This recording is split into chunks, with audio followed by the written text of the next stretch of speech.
Hey everybody, let's get it poppin'.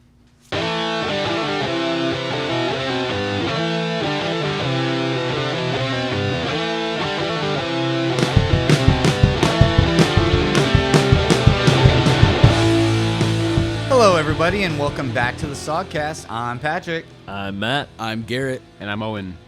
We've got another spring training episode for you. We'll talk about some upcoming projections for the season. We've got the World Baseball Classic going on. We'll do some predictions for opening day lineups, starting rosters, who's going to make it, who's on the cusp, not quite there yet. Kind of discuss the hopes, dreams, and predictions for this upcoming season. Quick side question. Garrett, where did that intro music come from? I made it. I wrote it and recorded it. Did all the parts himself. He's It's a musician. It's called Mexican Lager. He was drinking a lot of Modelo when he wrote it. Is it on SoundCloud? It's not. I'll put it on SoundCloud if anyone wants it. I'll upload it. Yeah. What's your handle? I might make a new handle. Stay tuned. I have a SoundCloud. Good luck finding it. But anyway, let's talk about Mariners. So let's kick it off. Our opening day roster prediction. Who we think is going to be on the team, who's on the cusp. We know Tom Murphy is back. He's going to actually take a back seat this year to Cal Raleigh. Cal is obviously going to be the everyday main starter. Obviously, your catcher isn't going to go 162. It's just not feasible. So you need that second backup in there, which is fine. And, I mean, Tom Murphy has more than enough tools to get it done. He's good with the team. He's got a great bat. And, I mean, our 1-2 punch at catcher, we're definitely set in that position. Yeah, before Cal Raleigh made his big rise last year, we knew who Tom Murphy was. We knew he works well with all of the pitchers. He's a guy who can slap that ball around the field. Like, he might swing and miss quite a bit, but at the same time, he has a high ceiling to put the ball over the fence fairly often, which is valuable. Slap a double. He's an extra base hit slugger kind of guy. Having depth at catcher is really important, and he's going to be a big part of our roster. And like Patrick was saying, here in spring training, like, we kind of have a long list of guys that, like, a pool to pull from, and Tom Murphy's a lock in my opinion. You know, he's going to take that back seat to Cal, and Cal's looking really good. Honestly, all the swings I've seen him take in spring training are awesome. Yeah, I think in spring training thus far, our only backup besides Tom Murphy is probably Cooper Hummel. I think he's one of the only ones who's gotten time at catcher, and they're talking about putting him, in the diamond, getting him time in the outfield. I don't know what their thoughts are on trying him out in the infield. Yeah, I haven't seen him play catcher yet, so yeah, we'll see. It seems like he's a hitter first, and hopefully he can catch also. But yeah, Tom Murphy's the guy. Cal Raleigh's the guy. We're locked up in that position. Also, I want to say Cal Raleigh, I mean, it's spring training. Take everything with 2 grains of salt. But Cal Raleigh is 5 for his last 6, including, 3 doubles and a triple. He was 2 for 3 today with a triple and a double, and he was 3 for 3 the day before with 2 doubles and a single. Cal is, Cal's ready for the season to start. He's chomping at the bit. He's ready to go.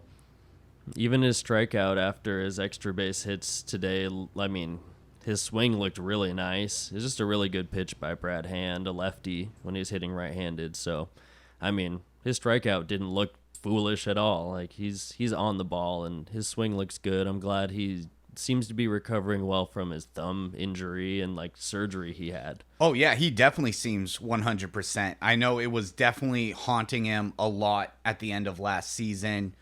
It was a big issue. I mean, it's in his catching hand, so those fastballs are coming in, and his thumb was shredded to shit. He had torn ligaments or whatever. It was bad, and he was still catching through it. He's country strong, and he had the surgery in the offseason, and by all accounts, he's 100% ready to rock. Right, and like you guys said, he's a switch hitter, so it's not like he can kind of lay off one side or the other. He uses that thumb a lot. Yeah. So, good to see him back at full health. So catching is pretty much set. We've got Tom Murphy and Cal. Done. First base, we're going to rock a lot of Ty France. I think one of the question marks we have is Evan White. He's got to get his bat together. Yeah, he's been doing decent enough during spring training. But it's been, 2 years or a year and a half. He hasn't really played. He's been injury plagued. He had that terrible hip injury that he kept trying to come back from, and it was getting worse. But it would be nice, especially with the loss of Carlos Santana, who we had kind of platoon at first near the end of last season, especially when Ty France was dealing with some lingering injuries himself. So, Evan White could be that guy, that second string first baseman. I could definitely see Evan White filling that role at some point during the season. Right now, I would put him off of the 26-man roster for the starting day. He's probably a guy who we're going to keep in AAA in our bag of tricks and hope he keeps progressing, because he did have like a double injury. Like you said, it was tough to come back from, and he seems to be doing well. Like his swing looks pretty good. I forgot what it looked like, but he's got a pretty nice swing, and I remember his problem was he couldn't hit curveballs very well. Like he was swinging and missing a lot back when he was healthy before. I don't know who else we have for backup at first base. We have Mike Ford and I think Tommy LaStella are kind of the options right now. Yeah, Mike Ford's a good guy to stick over there, and I don't think he'll be on this opening day roster either. He might not even make the team, but like there's also he's a Colin big target. Moran, I guess, could play first base. Yeah, but it's gonna probably be pretty Ty France heavy at the beginning of the year. He's not gonna need a ton of rest and stuff. They're gonna have him going strong. So I guess kind of that backup platoon first baseman role. It's kind of up. It could be any infielder, really. Yeah. Yeah, Ty France will be there like 90% of the time. And then, that's what we need over there. As long as Ty France stays healthy, we're fine. We can stick someone else over there at any time. Even like Tom Murphy might play first base at some point. You know what I Big mean? old first baseman boy. Why not? He's a tall, kind of big, long target. He could do it just because. I'm good on it. But it's all Ty France over there. I think that, we know what's happening at first base because Ty France isn't playing any other position. Right. He's either at first or DHing. He's going to be in that lineup. Oh, yeah, 100%. And they always say, if you can hit, they'll find a spot for you. It doesn't matter if your defense is absolutely atrocious. If you can hit, they'll find a spot for you. Manny Ramirez. Intro D. Gordon at center field. As for the rest of the middle of the infield, we've got it locked up. We're going to have Colton Wong at second base. He's going to be the everyday starter. JP Staple going to be there at shortstop day in and day out. And Suarez at third has got it locked in. So now one of our few question marks is the outfield. Obviously, we have Julio at center, day in, day out. We're not going to have to platoon him or load manage or anything like that. He's going to be in there. He's going to play, 150-plus games, provided he doesn't get injured. Like, realistically, he's going to be in there for the majority of the season. It looks like we're going to have Kelenic in right and Teoscar Hernandez in left. So, it's a pretty solid roster. I don't know if as far as starting, but we also have guys like Cole Calhoun. We've got Jack Larson, who I guess can play infield and outfield, who probably won't make opening day. But there's Cade Marlowe, who still probably has a couple years to come up. We've got A.J. Pollock still.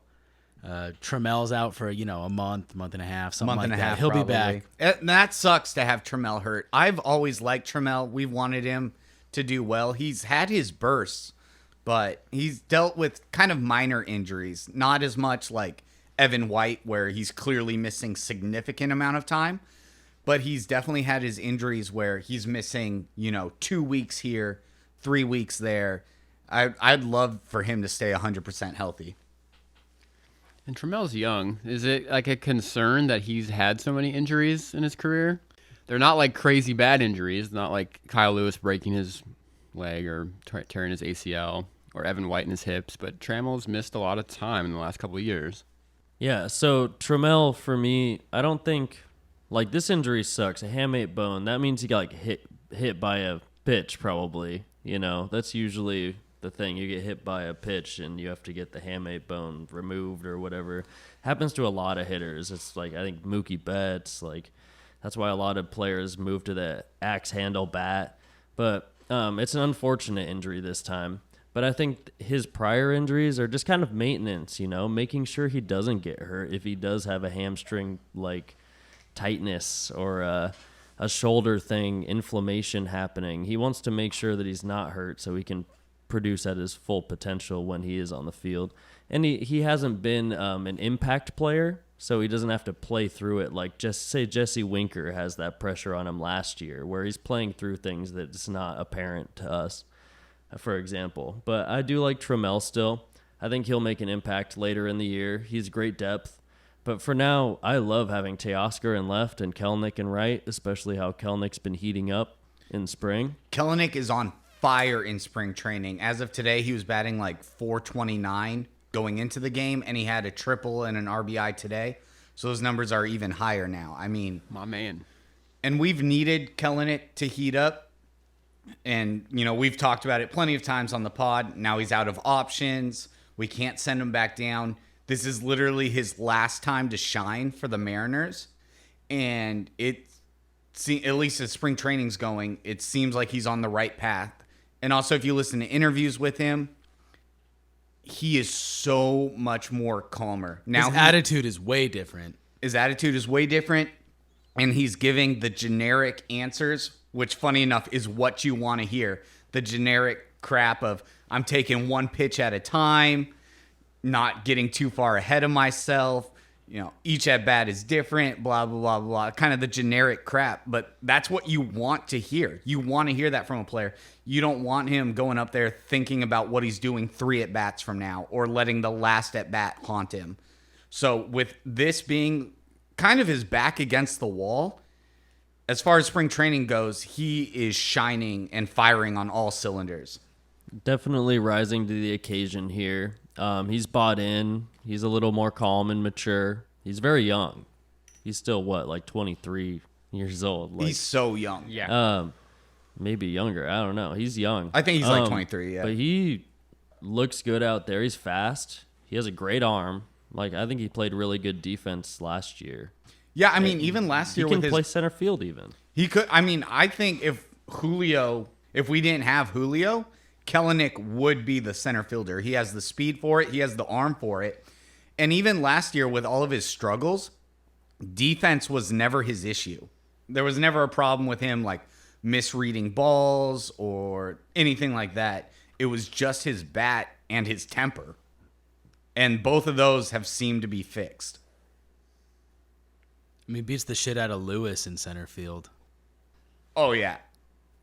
Glad he's out of here, and there's a whole pool of players to fill in this depth, especially with the Teoscar Hernandez pickup. Despite Mitch Haniger being gone, there's still, like we were saying, Cole Calhoun.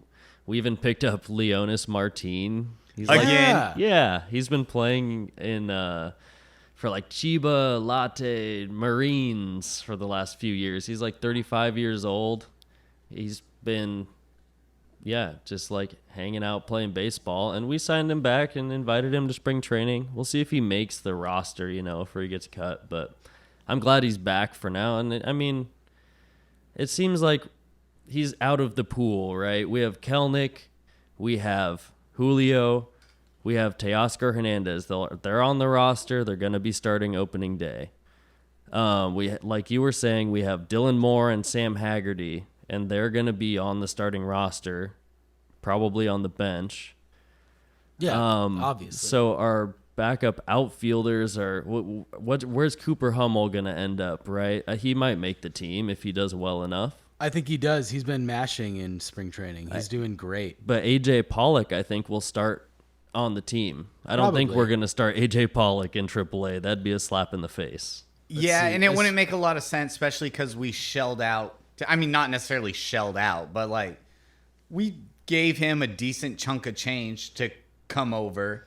And he is good. He is good. He had a really down year last year, but it was an anomaly. You look at his career numbers, and they're pretty good. I mean, he's had a solid career. Proven veteran, for Yeah, sure. 100%. So if we have, I mean, that's just added depth. Honestly, I'm so happy with this opening day lineup. It seems like we have a lot of pieces in place. It's going to start out strong, I hope. For sure. And as far as outfield depth goes, we've still got Jonathan Clase, Zach DeLoach, Jack Larson, Cade Marlowe, Robert Perez, Alberto Rodriguez, and Leonis Martin. Yeah, It's kind of our backups. For sure. Marlowe, I think he had an injury. I think I already had an injury, but he's projected to come up fairly soon. And same with DeLoach. I think those guys are like this year, next year kind of guys where they're supposed to graduate the prospect range at that point and like come up into the major league range. They're definitely going to spend a lot of time in the minors this season, but those Yeah. are the guys to look for when something bad happens. You know, you're going to see those guys in the outfield. I think Marlowe is my number one in that range for sure. Also, it's nice because injuries happen throughout the year. It's just part of playing a 162-game season.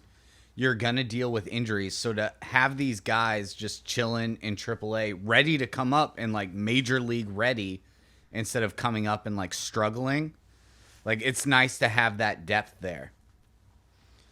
And then another thing is, what about our pitching rotation? So opening day, our starter has got to be Castillo, right? I would hope so. Yeah. Honestly, you would think it would be Robbie Ray. Robbie Ray got the start last year, I believe. And with Castillo being the new pickup and with the extension, like he's here to stay. It's not a 1-year rental. I think he's on a 5-year contract for the Mariners that he signed as an extension last year. And he's clearly the best pitcher. He's going to have that opening day start. And I think it's going to start off strong. I think so too. Even though Robbie Ray had the start last year and Luis Castillo is new and better, honestly, I don't think Robbie Ray would care if Luis Castillo got the start. They all know how good they are. I honestly, in my mind, I'm like, any one of our top 4 starters could make the opening day start, and I would be stoked because I think we have a stack of starters that our fan base really loves. Luis Castillo is my number 1. I'd say Robbie Ray would be the number 2 starter. Otherwise, you know, those are the 2 options for opening day, and I hope Luis Castillo gets that call. It hasn't been announced yet, right?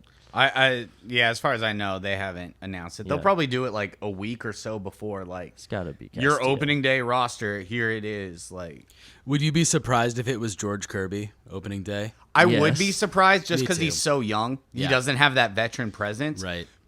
Would it be a mistake? Not necessarily. Honestly, he's that good. But the opening day starter, I mean, you're kicking off your whole entire damn season with that. You have to put your best foot forward no matter what. And not saying George Kirby isn't one of our better pieces, but you got to go with a more veteran presence during that time. That makes complete sense to me. I would agree with that. I put Robbie Ray at number 3. Would you put Gilbert too? Yeah. I would too. honestly. Castillo, like- Gilbert, Ray. Yeah, I just like Gilbert just like fought in the trenches last year and killed it. And we got Ray and we're expecting like almost Felix level numbers. Like Ray he won the Cy Young the year previous, right? Correct, yes. And he killed it. And then he came here and kind of just like middling almost. He still has the same potential he had to be dominant. My concern with Robbie Ray is the lack of velocity. Like, if he can keep it over 93, like in the 93 to 95 range without dipping down early in games and like wearing himself out trying to pitch for the strikeout, you know? I mean, that's his strength, but at the same time, like, dude, you got to be ripping 95 pretty consistently and deep into a game to be the guy. And he just didn't have the stamina, I guess, last year. He kind of fell off, and when that fastball starts lacking, that's his strength. And if that falls off, the hitters have more of an advantage. And, you know, we left him in really tough situations where he got blown up, and that was hard to swallow. I will say, I mean, we talked about it last year. We were concerned that he might have been dealing with an undisclosed injury or something, because his velocity numbers were way down from what they were in Toronto. When he was in Toronto and he won the Cy Young, he was hitting 97, 98 like it was nothing. Then he came to Seattle A year later, and it was rare for him to hit 95. And so we were thinking, oh, is there an injury that he's not talking about? It's undisclosed. But that didn't seem to be the case. Just he lost a good chunk of velocity over a year span. And pitchers can adapt. It's not unheard of. Look at someone like Justin Verlander, who still does have velocity. But when his velocity started to dip, he reached into his other bag of tricks to still be one of the best pitchers in all of baseball. So just because those velocity numbers are down, it's not like a cause for concern. But he does have to kind of revamp his pitching style, even just slightly, to still be that guy. And yeah, one of his big things was his strikeout numbers. And despite some rocky starts, his strikeout numbers were still very strong last year. So he has the ability to mix and match his repertoire, but you can't rely on just straight velocity anymore.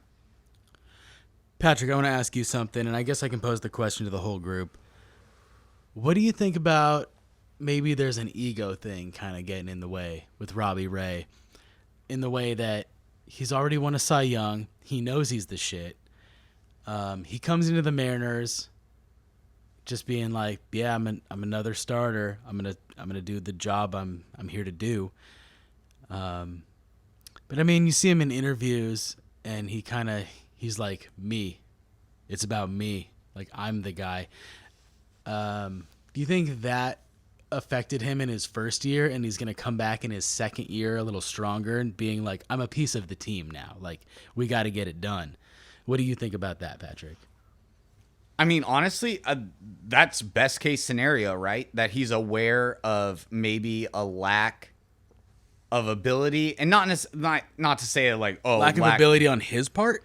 Yeah, or just like his ability wasn't as strong as it was, and so hopefully he can put kind of that ego aside. Because yeah, he was pretty adamant that he was the dude, he was the guy, and now that it's showing that, we have a very strong rotation. I'd say one of the top rotations in baseball. And it would be huge for him to be like, okay, acknowledge that. Yeah. And be blend like, in. Yeah. And be more team oriented. For sure. What do you think, Owen? Yeah, I could super see like an ego being a problem. Like, he came from the Blue Jays. He won a Cy Young. He was killing it. He came to a team that hasn't seen the playoffs in 20 years. Our starting rotation, from what I can remember, was pretty dog water. You got Marco, a really young Gilbert. And so he's just like, I'm this guy, and I'm going to carry you. And then I think when he didn't have a lot of success, he kind of fell apart a little bit. And it's funny, like, do we remember when Cliff Lee came to the Mariners in like 2006 or whatever? I whatever 100% remember. And he was Cliff Lee. so pissed. He was so, I mean, he didn't last as long as Ray, obviously. He left after like 6 months. I think. God, he didn't even make it through like half the season. Yeah, he got traded to Texas, another team in our division, halfway through the season. Yeah, Cliff Lee. Yeah. I think that now that I think now that Ray is on the team that has been to the playoffs, has like a pretty competent offense at this point, and he's now surrounded by pitchers who can all really get the job done. He's going to rise to the occasion and like retake that mantle of that dude. Maybe not like be the opening day starter, but I think he's going to give it a little bit, not effort. He's going to be a little bit better this year. I love that assessment. For sure. I'll reiterate what I said. Like, I don't think Robbie Ray has the ego brush problem if Luis Castillo is the opening day starter, because both of those dudes individually know that they are the man. They are the man. They should have that attitude. Like you're saying, he came in here knowing that he has that ceiling. You know what I mean? He just did it. He came off of that. Coming into a new place and a new team, he kind of floated a little bit last year, you know what I mean? Maybe he didn't give it his best, but I think he is meshing into the culture of this team as the team builds around him as well, where he knows this team's stacked now. Like, yo, George Kirby, this young dude, we thought Logan Gilbert's coming up well. Like, George Kirby has a trajectory to outpace Logan Gilbert just because, like, they both have such high ceiling. You know what I mean? And, like, yo, now these young guns are pushing these veteran aces, like literal aces for the last, 5 years. And I think that's a great thing. This team is going to mesh so well with the two veteran aces with the young guns coming up and pushing them together. They're all a team. They all know they're all aces. They're all going to have the same mentality out there on the mound. They're going to try to be as dominant as possible. And I think the cohesion of our rotation is one of the most underrated and underappreciated things about our team. I agree with that. Yeah, I think cohesion is a big word there, and I agree with all of you guys that I think Robbie Ray's coming back this season better than last season. He's clearly a Cy Young winner. He knows it. He has all this potential, and I think, the cohesion with the whole team is going to elevate him back to, Robbie Ray. The Robbie Ray we got, not the Robbie Ray we've had the last year. All right, Owen. So we know our 4 starters are, like, awesome, right? We know who they are. Count them 4. Whatever order they're going to be in, they're stacked. 4. But we had a conversation last week, right, about Marco Gonzalez versus Chris Flexen in our 5 spot, and about how effective they are against lefties. Inherent advantages. Of being lefty. I will say last year's stats. I looked up the stats on Fangraphs. Thank you, Fangraphs. Shout out Fangraphs. Not a sponsor. Not yet. Their splits page, the splits of the left-handed versus right-handed, all that kind of stuff. And I will say, man, Marco Gonzalez against lefties is not good. It's not great, Like, he does... Also against worse. righties, not that great. He does worse in some categories against lefties, or against, he does worse. So I looked at Chris Flexen, though. Chris Flexen is actually really fucking effective against left-handed hitting. Chris Flexen has a more flexible repertoire of pitches, and I will admit that I am fully flipped on just go full right-handed and like just a whole right-handed rotation. And baby. like we were talking about Marco and like DFAing him and that whole possibility, like the closer you get to the end of his contract, the more of a possibility that is. The trade option is always on the table. But I think we'll see both of those guys start games, and I hope Chris Flexen starts more games than Marco Gonzalez. And I'm like, we've seen Marco fall off a cliff, man. We've seen it, and now we got to watch it again. Hopefully he's effective, but we got to watch it again and hope Chris Flexen starts some games this year. We've got a conversion. I'm impressed, honestly. I'm here, Owen, boys. You haven't even said anything yet, but Matt convinced himself based off of what you said. All he had to do was look at the numbers. Owen It was like, oh, shit. convinced me last week. I didn't have to do any work. I'm converted. Thank you for the concession. We talked about, maybe last week, about how Marco would not be put in the pen. Correct. No, never. Can we explain that? I don't understand that. If we can switch Flexen around from starter to in the bullpen, why can't we do the same with Marco? Only because he'd be flexing that 5 spot. We just put him there as a placeholder. We wouldn't be using him there. It'd be like, we're going to use him next week. We did that so in the we're gonna playoffs stick him last there season. until next week. But like at that point, yeah, we need to get rid of Marco. Yeah, we kept Marco out of the starting rotation in the playoffs, and we relegated him to the pen, where he didn't pitch at all. They're not going to pull him out of the pen. They just put him in the pen, so he's there on the team, but they're not going to use him.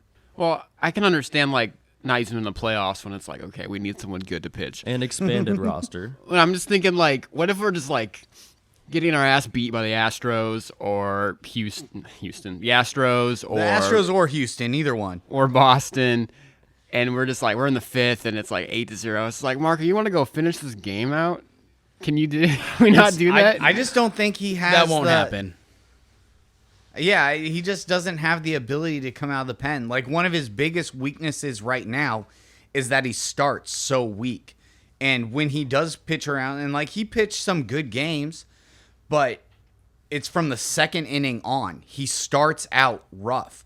So we can't have him coming in from the pen when his already weakness is that he starts cold. And now we're bringing him in from the pen and he's going to start cold. Like it's just not an effective tactic. Yeah. So like Flexen, we brought him in as long relief near the ass end of the season and he could do it. You have a pitcher getting shelled. He needs to come in and throw 5 innings. Flexen can do it. He has that starter ability. He actually was really effective out of the pen last year. Like he came out ready to go. That's a good point. And But I Marco think it's doesn't do yeah, that. and I think it's just because he's effective. Period. And honestly, if Marco wasn't that guy for so many years, like where we needed him as a stable starter when our roster was just trash from top to bottom, I don't even think it would be a question. However, he has the veteran presence on the team, and you can't just send a guy like that to the pen as much as it might benefit the team. There is still egos at work. It's a slap in the face, and you just can't do it. And unfortunately, Marco, he doesn't have that ability to start hot, and coming out of the pen would just be more detrimental. Well, I wouldn't have an ego if I played like shit last year like that. And I'm now surrounded by 4 of probably the better pitchers in the AL. All right, so question. If Flexen is better as a starter and then also better as a bullpen and relief guy, what do we do with Marco? I think that's the ultimate question. Like, I would love to hear Patrick and Matt, you guys talk about this because I'm kind of at a loss right now. We've been saying the same thing. Yeah.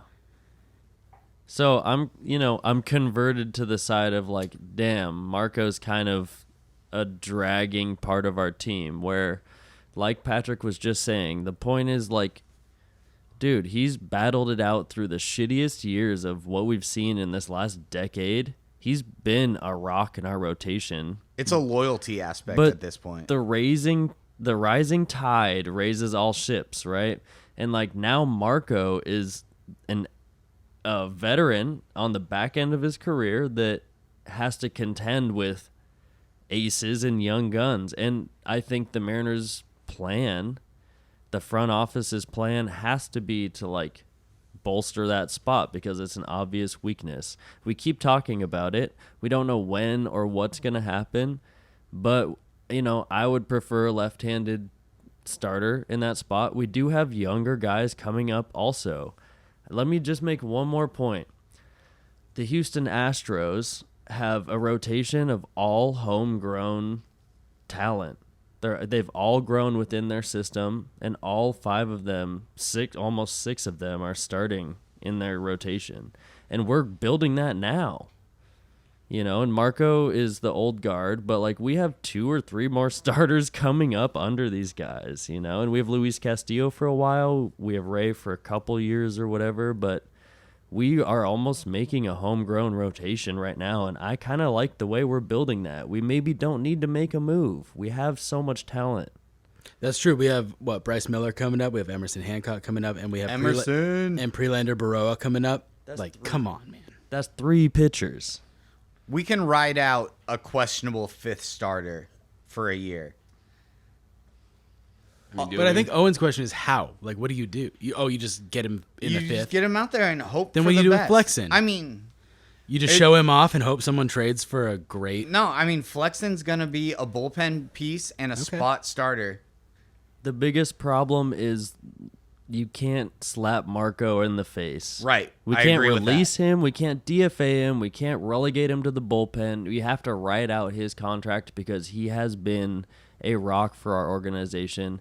Kyle Seager left on sort of salty terms. Are we going to do that with Marco too? I mean, we did it to Seager. Why didn't we do it to Marco? Yeah, I mean, is that Seager the was path? at least good. I'm kind of with you, Owen. I'm just like, it just seems stupid to me. Like, sorry, I'm really heated about how they did Seager so dirty. It was bad. It was bad. He Like, got But that man. I'm with Owen on the. If we did it to Seager, why not do it to Marco? I mean, What's stopping the Mariners from being like, sorry, bud, you're not cutting it later? From the top, John Stanton being the bad guy, the evil, the Sith Lord. Yeah. It seems like John Stanton, holds the cards and makes those decisions, and he is cold and calculated. Seager's departure makes a little bit of sense in the fact that as a journeyman, he was guaranteed a pretty sizable payout just for More than Marco. Yeah, that's what I'm saying. Get rid of fucking Marco. He's not worth that much money. If he's gonna do that to Seager, and then this man who is dragging down the team with his spirit and his ERA and all this bullshit, just get rid of him. I just don't understand. It doesn't make sense to me how you can do Seager like this, and then you're just like, nah, he can just stay on the team. Fuck it, we'll make him a fifth starter Because of seniority or whatever. Well, No, I honestly, Owen, I do agree with a lot of what you're saying. Truly, I do. I will say, though, I think another reason is with the Mariners' recent addition of team chemistry and trying to be a place for free agents to come and, want to play here. Oh, it's a bad look to just. It's do a bad people look dirty. to just constantly, and honestly, they already screwed the pooch when they did Seager as dirty as they did, and that's a bad look. Team players see that shit, So and, let it be a one-off. Don't make it a habit. Yeah, exactly. That's an excellent way of putting it. Of okay, shit, we did kind of drop the ball on that one, and we did this hardcore veteran Seattle favorite. We did them dirty. And we'll chalk it up to that was a mistake, and we don't want to treat our players like that. And yes, it's Major League Baseball. It is a cutthroat business. However, Marco has been bad, but he's not been astronomically bad. No, it's he's not league average. It's Matt not even pointed or it out. even slightly below league average in some categories, whatever. Yeah. But he's about an average guy. But if we take another veteran who has given a lot to this team over the years and we do him dirty as well, that's another reason for bad look free for the agents Mariners. to not want to come here and not want to care as much about the team because it's they're just going to axe me as soon as shit isn't looking as pretty. So yes, Owen, I totally get what you're saying. And on paper, literally just stat-wise, yeah, it would make sense to just chuck him out the door and say, all right, best of luck, bro. Good luck out there. But realistically, you also want to have a good community for players to come in and want to play for your team. And I think that's a huge aspect of it. The salty Kyle Seager movement was the first, chess move in the game, right? If they are going to be evil like that. I could see them doing that to Marco, but it is a terrible look. It looks terrible. You're right. But my whole idea about this is that it seems like a rushing of the future. The future is now. The whole fan base, everything is moving forward so fast. The tide is rising. So we don't want to rush the future, right? And rushing the future makes things happen, like pushing guys out like Kyle Seager, like Marco Gonzalez, and it puts a bad look on the team, in my opinion, from being a fan for that long. Hey, we know the time is here, but we want to produce that naturally. And I do think the front office is making an effort to do that by building through our system and not signing huge free agents. We're trying to build what we can with what we have without spending a ton of money. And it sucks that John Stanton holds the keys to the money, because I know Jerry DiPoto and who's the other guy now? Justin. I'm not sure. I just know DiPoto. Anyway, our new GM is they're trying to make moves. They want to make moves, but who holds the keys? John Stanton's the guy. He needs to unlock the money, but where's the move? I don't know. I'm worried. We saw what happened to Felix. We just left him on the team, and he just became dog shit. He just faded into nothing. It's like that Batman quote. It's you either die a hero or live long enough to see yourself become the villain. I think it's that's a whole different. Felix is as like a superhero, though. That's a I hard mean, Marcus comparison. was the guy that like filled the gap when, and he obviously like stat wise, skill wise, you can't compare him, but like as like their role, I mean, Marco was like the opening day starter. As Yeah. soon as Felix was But done. Yeah, when you but- compare those two guys, like, dude, one's a superhero. Yeah, we can't compare them, but I can compare the role that they played. Yeah, absolutely. Yeah. I think just blanket statement, Marco is going to be the fifth starter. Whether we agree with it or not, it's the move that's going to happen. And this is a little bit of a TMZ analysis, not based on actual baseball performance. But I've watched some spring training interviews with Marco, and the dude looks really in shape. He looks really healthy. And again, that's like a TMZ aspect of just like going off of looks. But when someone's throwing in the towel and doesn't give a shit anymore, you can tell. And I mean, look at Felix. Felix ballooned up in weight. He clearly stopped caring, or not even necessarily stopped caring per se, but wasn't willing to work harder and like try to better himself. And as much as we love Felix and he's an all-time Seattle legend, he stopped working. He stopped his work ethic. And Marco looks really good right now. He looks damn right handsome. He's handsome as shit. Yo, Marco is 100% committed. Everyone knows that Marco's not giving up on shit, dude. He's trying to do his best, and he is a handsome man, dude. Marco's a handsome guy, and he is a bulldog. He'll go out there and work his ass off to be decent, you know what I mean? To be league average, because that's his job. I think he loves his job and loves baseball, and he's committed to this team as much as anything he's committed to in his life. And I'll say another thing is last year, he also had the birth of his daughter during the middle of the season. And as much as all fans like to be like, well, baseball's your job, focus. He has a family You life. gotta be a family man. Yeah, Come he's on. a family. And like having a firstborn child is hard. It's a lot of work. It's a lot of effort. Like that probably took some tolls on him as well. And, I'll never rip on a guy Exactly. for trying to like take care of his family or like, You gotta be a certain kind of psychopath to be like, no, I'm doing who cares about your kid, bro? Pitch better. right. He's not Nick Cannon. Like I'm trying to have 12. I'm trying to repopulate the earth. babies. Yeah, no. You know. So I'm willing to even give him a little bit of leeway at the start of this year. He had the birth of his daughter. There's a lot of family stuff that goes around. I mean, because this is their Absolutely. job. This is their job. It's Right. very. Our job is to sit on a couch and smoke cigarettes and talk about baseball. Imagine their job. Yeah. Who are we to critique their personal lives? Get real. So, yeah, I'm saying give him a little bit of leeway. He's looking thin. He's looking fit, looking handsome as ever. I really like to think that last year, with just a big life change going on for him, that it kind of derailed him a little bit. And, Chalk it up to a lack of sleep. yes, he didn't get enough Z's last year. So I say let him start as the fifth starter. And if he's even league average as your fifth starter, it's fine. And, I want the best for Marco. And, yeah, he's been... We all do. We've said it a million times. We want Marco. We want to like Marco. We want Marco to be the guy. Marco's not the guy. Marco sucks right now. But who are you gonna blame? Marco? I mean, kind of. But can you blame it on his work ethic? No. Can you blame it on his personal life? No. Well, yeah. I hope he's a better dad than a pitcher. Me too. I'm sure he's an awesome dad and not a good pitcher. You know who I like to call dad? Paul Sewald. He's got Bullpen. crazy dad vibes, dude. Yeah, that's the last topic we haven't reached on yet.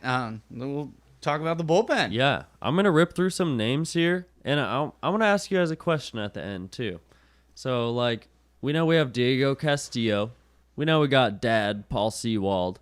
We know we got Penn Murphy. Penn Murphy. We got Matt Brash, who's nasty. We've got Matt Festa, who's playing for Italy in the WBC right now.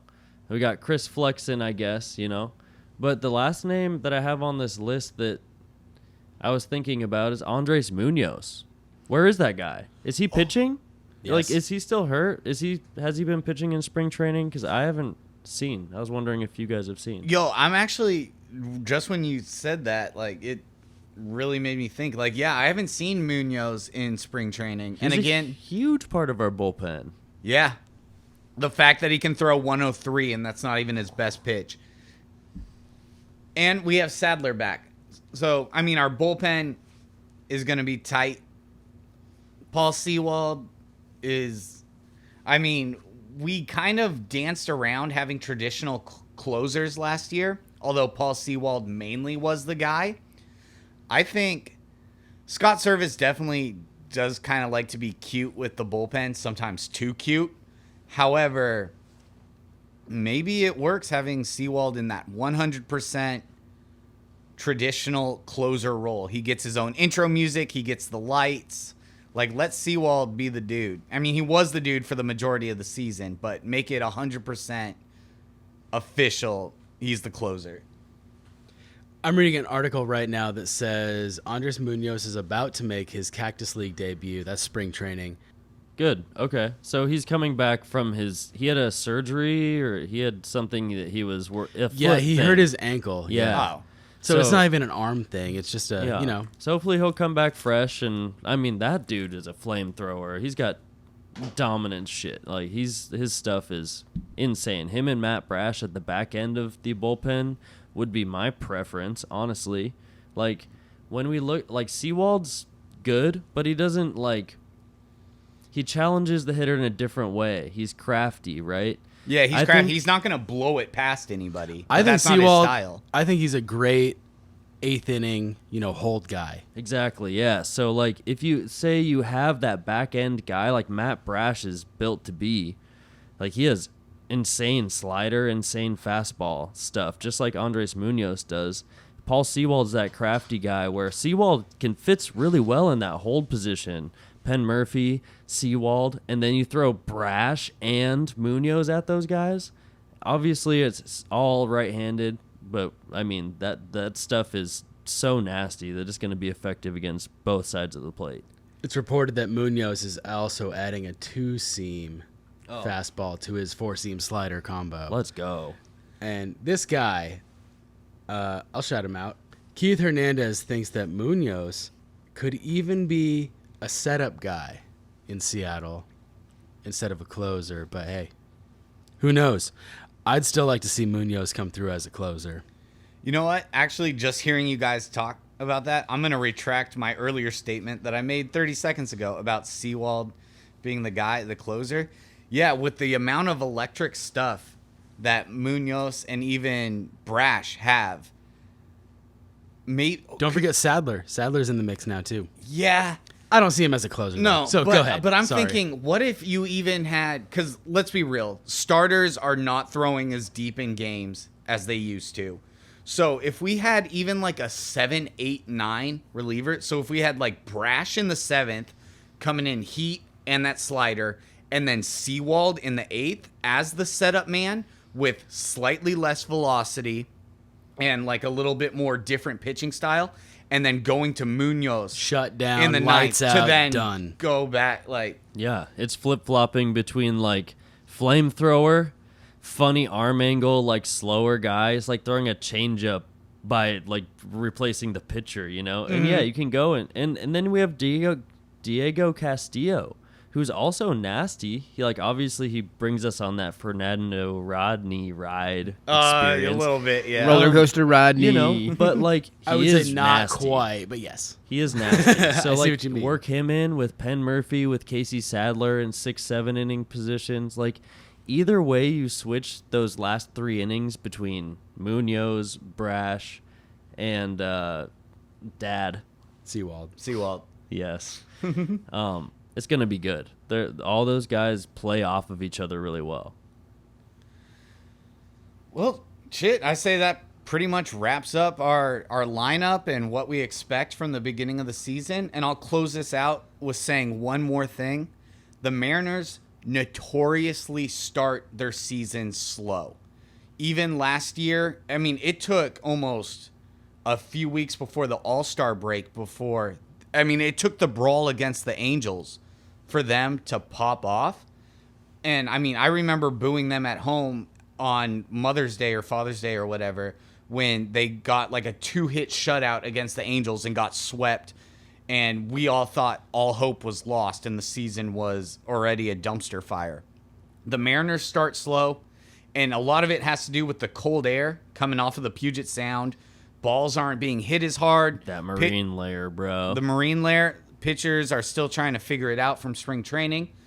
It's very common for the Mariners to start the season out a little cold. So I will say, if that happens, it's not the end of the world. We don't need to panic 2 weeks into the season if they're like 4-6 or some shit. We don't need to start sounding the alarms.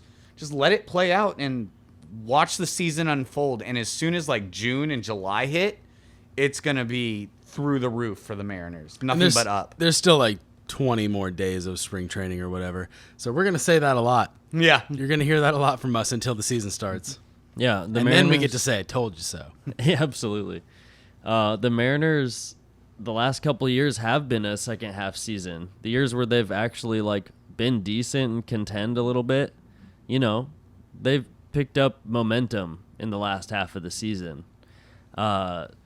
We do start off a little bit cold, but like the beginning of the season's kind of a crapshoot, right? Like the beginning of a horse race, the whole shot, let's say, like in a dirt bike race where you get a good start or you don't, but like it's a long season. It's a long race, let's say. And as the Mariners pick up momentum, they just roll. They get better and better. And we do need catalysts, right? I'm hoping this year we just have more of a sustainable winning atmosphere rather than needing a catalyst to go on a run, right? And guys pick each other up and build momentum off of each other better, right? As the season progresses. In the beginning of the season, the Angels even started off super hot last year, really hot, and then ended up terrible. The Mariners, they had a super hot start in like, I don't remember what year I think it was the COVID 17 season, like 14. No, I and think it 1. was like even. 10 and I think it was like 17. 2021. The Mariners had like it was like the second best starts of the season in baseball history. They were like 13-2 or some shit. Yeah. And like, I remember I was living in Michigan at the time and just flipping out, being like, "Oh my god, this is gonna be it. They're off to such a hot start." Yeah. And they just One of the worst tailspin. seasons. Yeah, it was so bad. They had the worst record at the end of the season, like with a start like that. So we know how the whole shot goes, but we just want to see consistency from the guys we expect, right? We need that consistency from guys who have made the step up. Cal Raleigh, and hopefully Kelnick with his back against the wall continues his success here, makes the changes he needs to make, and like He's on his last legs. hey, Do man, good, kid. He's got one chance, and he's looking good. We got Teoscar Hernandez over here. We have all of our rocks Colton in Wong, the infield. you know. Colton Wong, I think, is going to be a slight upgrade this year from Adam Frazier, We'll honestly. see. We didn't talk a whole He's lot got about a little that, bit but more of a punch, and it's going to be better, man. Better. I'm almost slightly worried about the slow start thing because now the new schedule, there's not like, because last year, remember last year we played like the last 2 months, we just played like shithouse teams. And we didn't end up clinching until like the third or fourth game, the end of the game of the season. And so now I'm worried like, oh damn, if we have a slow start and then, you know, All-Star break, we're like 500, and then like the back half of the season we're playing teams that are, you know, 500 and up, like what now? I mean, we still play bad teams from other divisions, right? Like, we might still play teams that are not doing well at the same rate. Just because we play different teams doesn't mean we're playing bad teams at a different rate. You know, it's just less beating up on your own division, I think. We'll see, though. Like, this is the first time we've seen this schedule, right? And we'll see how that plays out. And I think it evens the field competitively. We don't have to face Houston as many times, even though it is nice to win against them and get a whole game back, right? It gives you more opportunities to beat up on the juggernaut in your division. But I like the fairness move, you know, in the schedule. It's one of my favorite things that happened this last year, even with all the rule changes. I like the schedule changes more than those. Yeah, big fan of the schedule change, but I see what Owen's saying, where like starting slow could kind of impact the Mariners a lot more than what it has in the past. Yeah. I agree, but I don't think it's anything to get too worked up about, especially when we know the Mariners. It's part of their MO. They start off cold, they get firing later on. As soon as it starts getting real hot in Seattle, Then they want to win by 1. Yo, not to mention the All-Star game is in Seattle this year. You think that's not going to build momentum for the Mariners in the second half? I think that's going to be a big energy boost for our city and our fan base. Yeah, the All-Star game is going to be huge, and the excitement around Seattle baseball is going to be through the roof. And that's a topic we'll touch on next episode, the excitement and the implication of the All-Star game happening in Seattle. But that will wrap it up for us. It's been great talking to you guys. Thank you guys so much for listening. Make sure to check us out on Twitter, Spotify, YouTube, Facebook, any and all forms of social media. We're out there. Feel free to message us, reach out to us. If you know me personally, just send me a text. About topics we want to talk on the pod or anything. Thank you guys so much for listening. We love you all, and go Mariners! Mariners!